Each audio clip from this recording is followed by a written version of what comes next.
Voltando, pessoal, em relação a como a gente pode trabalhar as divergências, quando a gente estiver apresentando a discussão dos resultados, lembrando que divergência pode ser um dos aspectos mais importantes do seu material.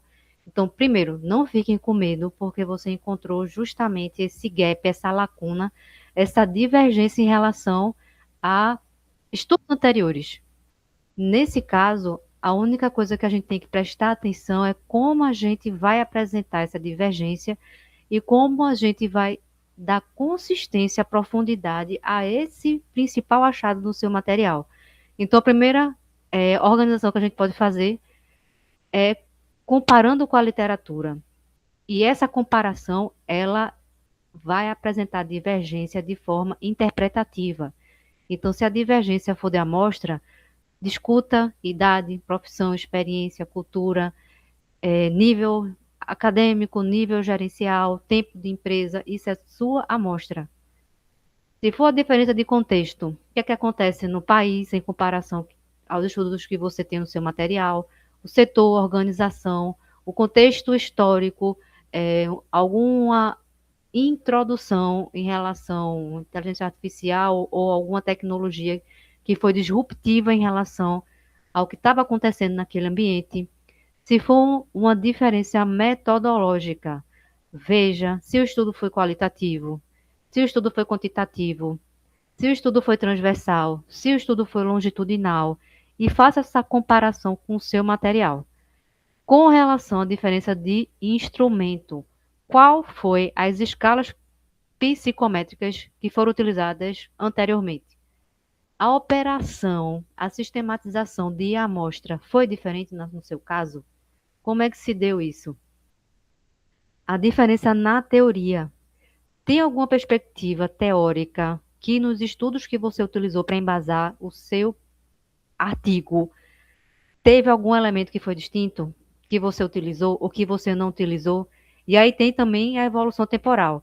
A legislação mudou, surgiu alguma norma, surgiu alguma normativa em relação ao que você está trabalhando, que você não tinha pontuado no seu material anteriormente. O mercado teve alguma alteração? A tecnologia sofreu alteração, por exemplo, eu estava utilizando o chat GPT 5.2, agora eu vou para o Sol. Então, tem alguma alteração, alguma divergência em relação à evolução da tecnologia que está impactando nessa divergência que você encontrou? Avalie também qual é a explicação mais plausível, não somente lidando com possibilidades. Então, você pode ir atrás também dessas diferenças de contexto para você relacionar com o seu material. Relacione também qual é a contribuição, qual é a parte de ampliação que a sua divergência está promovendo no âmbito acadêmico.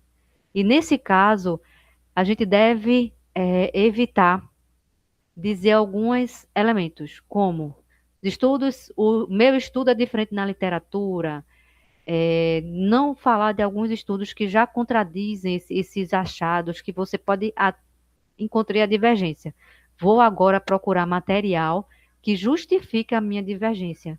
Então, ignorar esses estudos que contradizem com os achados vai fazer com que o seu não achado também não tenha embasamento teórico. Afirmar que todos os estudos anteriores estavam errados, que você não tinha lacuna anterior nenhuma.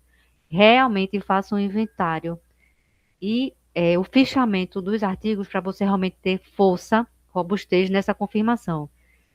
Fazer somente várias citações, sem interpretação, sem comparar com o seu resultado. E nessa questão, para a gente organizar melhor a discussão, para a gente ter um roteiro dessa divergência, não mostrando que o seu está certo, que o outro estava errado, ou vice-versa, mas uma discussão mais elaborada de que situação você encontrou essa divergência. Então, compare com os resultados anteriores, compare com os resultados divergentes que você encontrou na literatura, compare o seu elemento com possíveis cargas de diferença que a gente falou agora. Faça uma explicação evidenciando na teoria, apresente a contribuição do seu estudo e faça uma imersão dessa divergência que você encontrou no seu material.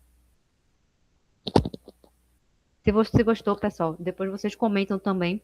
Se vocês encontrarem alguma divergência dos seus resultados, comentem lá no grupo da gente de WhatsApp, que é interessante a gente perceber como a pesquisa ela é dinâmica. E é isso que deixa ela tão interessante, porque o que a gente está utilizando agora provavelmente não vai ser a mesma forma, a mesma visualização daqui a 2, 3 anos. Então, a gente também deve observar essa dinâmica que a gente tem quando a gente encontra os resultados. Então, um beijão para vocês, a gente vai se encontrar em outro vídeo.